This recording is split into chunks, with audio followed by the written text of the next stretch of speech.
Claire from the Happiness Bank and welcome back to my video blog. I had a wonderful few weeks off over Christmas and I truly hope that you did too. But now it's time to hit that green button and get ready for another jam-packed year.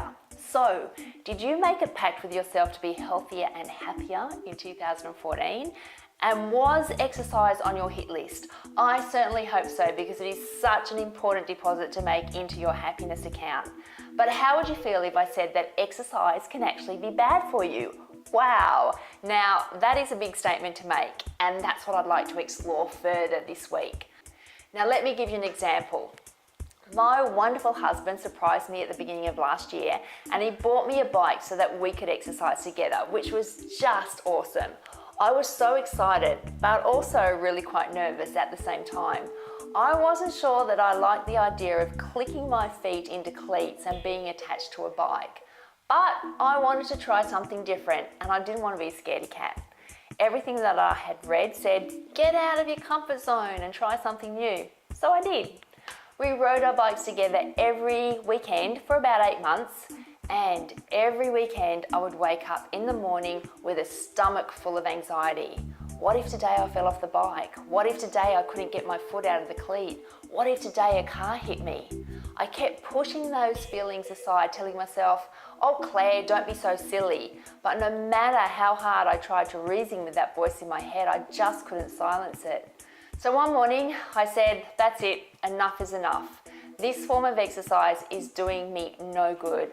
I don't want to wake up every weekend feeling stressed with my stomach in knots. Life is too short and weekends are way too precious to feel like that.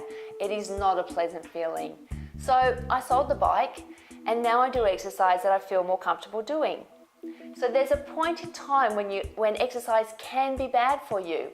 I'm not saying don't exercise because you don't like doing it or it takes too much effort. What I'm saying is don't participate in forms of exercise that make you feel constantly anxious.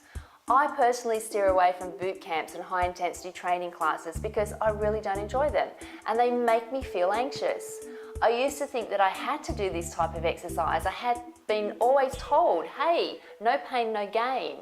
I'm a bit wiser these days and also a lot older, and I listen to my body. What is it truly saying to me? I know intuitively that my body needs to move. I know that if I don't use it, I'm going to lose it.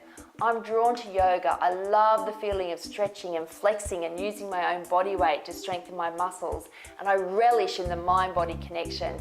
I also love to walk, and sometimes on the days when I feel really energized, I'll do some interval jogging and even some sprints.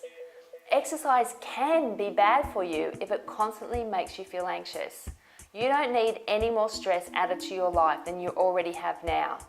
So my encouragement to you is to make sure you choose the time, the format and type of exercise that makes you feel most energized, happy and at peace, rather than exercise that is going to constantly make you feel stressed, anxious and unhappy. I would love to know what exercise you enjoy doing. Please join in the conversation by completing the sentence below. The exercise that energizes me the most is, and fire away. Thanks so much for joining me on the happiness journey. Together we can all colour the world with health and happiness, and I really look forward to seeing you next week.